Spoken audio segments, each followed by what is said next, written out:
So what exactly is going on? Are we going to get answers to some of the questions, or are they going to get left, or are we going to have more questions? As always, I'm Al, this is the Geek and I'm going to be talking about Star Trek Discovery, Season 4, Episode 2, The Anomaly. So what's causing it? I guess we're going to find out. But first of all, we get some flashbacks of Book on his homeworld. But other than destroy Book's homeworld, what other good things has this anomaly done? Because honestly, ask yourself, did you want to see any more of that tree ceremony?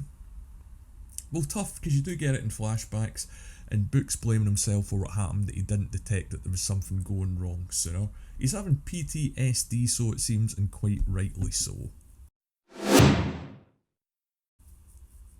And Saru's back on board as well, so that means we've got two captains on the one ship, which I'm sure doesn't reflect badly on the writing or anything like that. And they're looking for the destruction that was caused last week on Book's home planet in the space station, but they're kind of drawing a blank. Now, what's weird is when he comes back on board immediately, Saru asks what's new with Michael, but she doesn't really ask him the same question. He's got to tell her, so again, that's not the greatest writing, and certainly not the greatest character trait for Michael Burnham to have. We also find out that Saru's badge means community, so that's one mystery solved, I guess. So yeah, Saru's back on ship, but we find out that he's been offered his own command, but he isn't ready for it because he's got to be in the story, so again, maybe writing.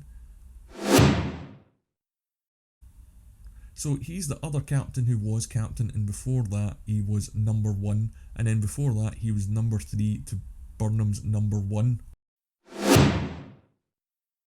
But we do get a bit of information on the anomaly. They find out that it's two black holes merging, and the main theory is that's what's caused all the chaos so far. And because it's a black hole, it doesn't really show up until it's sucking matter in, so it could be wandering about the universe and they don't notice it until it comes in contact with something large enough to register, which in this case was a planet. But Book shows up along with Navarre, who offer their services, and some people are worried about having such a serious incident after the burn could cause panic. And yeah, I get that, having one huge galaxy crisis immediately after the last galaxy crisis has been resolved or is in the process of being resolved wouldn't be great, but again, they have to save the galaxy every season. Apparently they just can't do Star Trek stuff. But speaking of characters that are back, Tilly is back because, let's be honest, she was nothing but set dressing really last week, and it's good to see Saru and Haru back together and having all the banter, and it's good to have the whole band back together now with the crew.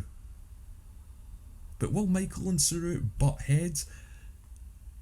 And who would the crew support, the new captain or the old captain? Something like this has got to happen, right? Because they're the same rank, but Saru's been captain longer, so technically he would outrank her, but then again, it's her ship. So yeah, confusion. But they jump to the anomaly and it's not behaving as they thought, which, as it's something that they've never seen before, doesn't make sense. So again, yeah, that doesn't make sense. Now, they can't scan inside it, but they need to go in to obviously get data to understand what's going on, and for some reason they decide to try and send Book's ship in straight away rather than even attempting to launch a probe. So, yeah.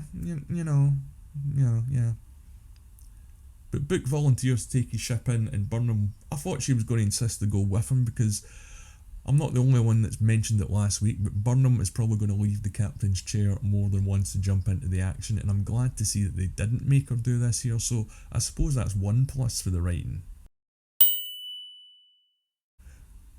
But Gray is back, and he does feature a lot in this episode, and if you've watched my previous videos, you know how I feel about Gray. I hate that they keep anchoring Gray to Adira's character and story, but we do get some TNG and Picard references, and they are trying to build a synthetic body for him. And we finally learn that Disco has a holodeck, which, yeah, makes sense, it should, but it's got the 31st century version, which is a little bit more snazzy and sexy. So Michael's on Vulcan, and she's also calling the ship's computer Zora, so the sphere data is back as, the story needs it to be. But Michael weighs in with Saru on sending Book on the mission, and while this isn't bad number one captain chat. It's not as deep as I would like it to be, considering the history that these characters have with each other and the positions that they're now in. They should be talking about a lot more greater things about what they're going to try and do, rather than just this one mission. I get who Book is and that he's important, but I just felt that this scene was missing a little something, at least for me. But they decide to send Stammets with Book in hollow form, so he basically gets to sit in engineering or the spore drive room, because we've still not seen engineering after almost 4.5 seasons, which made me think it was a little bit like a sort of inverse mobile emitter, that the person isn't moving and the signal is. So I don't know if that was a nod to Voyager or just something that they invented to tell the story, but either way, I did enjoy it. But as Book's not in a great place, Stammets tries to bond over spore drive talk, but man, these guys ain't getting on. I did mention in one of my previous videos for the last season, I think it was the finale, that I was looking forward to see the dynamic between Stammets and Book, as they're the only two that can jump the ship, so they're kind of both essential. But while all this is going on, the ship is taking a beating from the Anomaly, and we get the weightless scenes that we've seen in the trailers over the last few months. And despite the beating that I'm giving this episode, the CGI and the effects, as always, are looking brilliant. I can't fault them.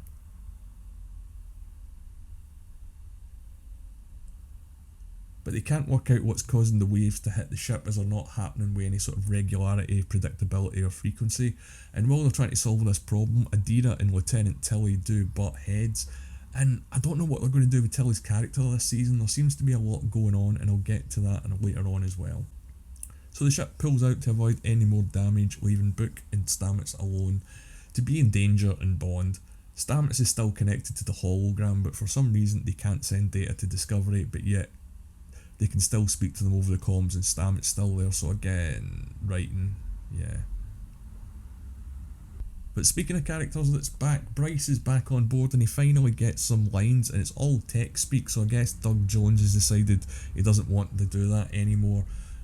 Or maybe they're just listening to the fans and they want to give Bryce something to do, but either way, I enjoyed it. Now, the episode does get very predictable. Book gets saved, Bryce gets more lines, and it's a happy ending as can be. But what's more interesting to me about this episode was Tilly. She confesses to Saru that she doesn't feel like herself anymore, and to be honest, I think the writers know how she feels because they don't know how to write her. One minute she's bearing her soul to Saru, and the next minute she's skipping down the corridor making jokes. And after being one of the fan favourites over the last 3 seasons, and one of the few things that a lot of a divided fan base can agree on is a good character, it's kind of painful to see what they're doing here.